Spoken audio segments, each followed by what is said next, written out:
মেয়েরা বাবার জন্য যেই পাগল, হাজারো সন্তান বাবার জন্য ওই পাগল না, ওই মায়া অন্তরে রাখে না।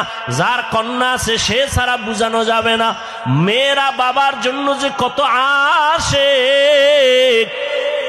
বাবা যদি একটু অসুস্থ হয়ে যায় ছেলেরা বিরক্ত হয়, এত অসুস্থ হসপিটালে কে নিবে। কিন্তু মেয়ে যখন শুনে খানা বন্ধ করে দেয়, পাগলের মতো দৌড়ায়। বাবার অসুস্থ খবর পাইয়া বলে আমি আর ঘরে থাকবো না।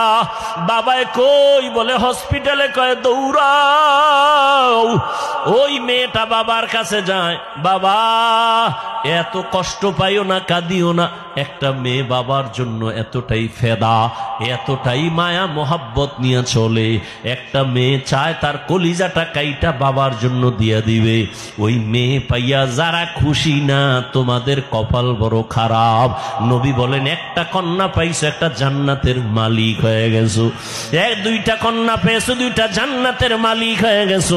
আমার মায়ার নবী ওই চরিত্রহীন মানুষগুলোর জমিনে আইসা আমার নবী তাদের আলিঙ্গন করলেন, বুকে লাগাইলেন। তোমার আমার মতো সি কইয়া বেনামাজিরে তাড়ায়া দেন নাই। আল্লাহর নবী ওরা গালি দেয়, নবী আরো কাছে যায়।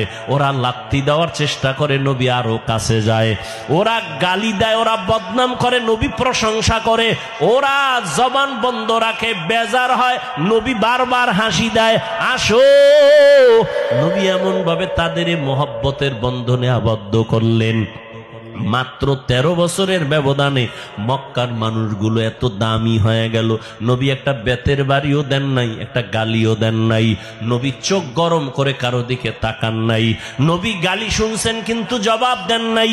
মাত্র 13 বছরের ব্যবধানে এই মক্কার চরিত্রহীন মানুষগুলো এত দামি হয়ে গেল।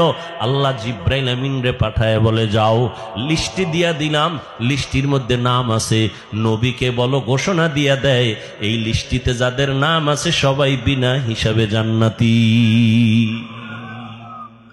রহমতের নবী অল্প টাইমের ভিতরে মক্কার মানুষগুলোকে জান্নাতি মানুষে পরিণত করে ফেললেন। সুন্দর আখলাক আর ব্যবহার। একদিকে নবী দাওয়াত দেন, অন্যদিকে নবী আল্লাহর কাছে সারা রাত দোয়া করেন, আল্লাহ ওই মানুষটা বুঝে না, হেদায়েতের দরজা খুলে দাও। ওই মানুষগুলো কি দিনের পথে আনো।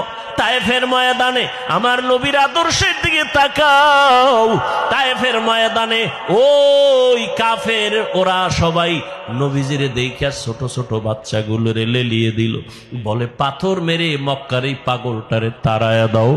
মায়ার নবীরে যখন পাথর মারে বৃষ্টির মতো রক্তগুলো পড়ে পড়ে নবীজির জুতা মুবারক আটকায় গেছে। নবী চোখের পানি ছেড়ে কাঁদে। আল্লাহ সহ্য করতে পারলেন না। ও জিব্রাইল, আমার নবীরে গিয়া বলো এখনই তায়েফের জমিন উল্টায় সব ধ্বংস করে দেই। জিব্রাইল আইসা বলেন, ইয়া রাসূলুল্লাহ, আল্লাহ পাকের হুকুম, আপনি বললে তায়েফের জমিন উল্টায় দিব, সব মেরে ফেলবো। মায়ার নবী কাঁদেন আর বলেন, না না, এদের মারবা না। এরা চিনে না, এরা বুঝে না আমি মুহাম্মদকে। আমার মা নাই, বাবা নাই, আমি বড় ইয়তীম। দুনিয়াতে বাবা বলে ডাকতে পারি নাই। 6 বছরে মা হারায় ফেললাম, আমি বড় অসহায়। তবে এদের মারিও না, একদিন এদের দ্বারা দিনের বড় উপকার হবে। আমার মায়ার নবীকে যতই ওরা গালি দিত, আমার নবী একটা গালিও দেন নাই, জবাবও দেন নাই। নবীর আদর্শ দিয়া মক্কার জমিনটাকে জান্নাতি মানুষ বানায় দিলেন সব। ও আল্লাহর বান্দারা, ওই রহমতের নবী কেমন আদর্শ কায়েম করে দিলেন। যুবকদের নবী বলে গেলেন, যুবকের আমি মুহাম্মদের উপকার করেছে, বুড়ারা আমি মুহাম্মদের বিরোধিতা করেছে। ও যুবক বাবা, কয়দিন আর দুনিয়াতে বাঁচবা?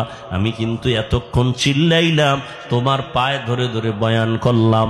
কুত্তার মতো সারাটা দেশে ওলামায়ে কেরাম দৌড়ায় আর বয়ান করে, পাও ধরে। ও আল্লাহর বান্দারা, বিনিময়ে তোমরা একটা টাকাও দাও না, বরং গালি দাও, বিরোধিতা করো। এরপর আলেমরা কিন্তু এর গালির জবাবও দেয় না, বরং দেখলে হাসি মুখে সালাম দেয়, মোহব্বতের সাথে বুকে লাগায়। এর একটাই মাত্র কারণ, নববী আদর্শে তারা চলতেছেন, দুনিয়ার মানুষের দিনের পথে ডাকতেছেন। ও যুবক বাবারা, আজকে আমি এই কথা বলি নাই তুমি আজকে আমার মতো পাগড়ি লাগাও, স্কুল কলেজে তালা লাগায় মাদ্রাসায় চলে আসো, না।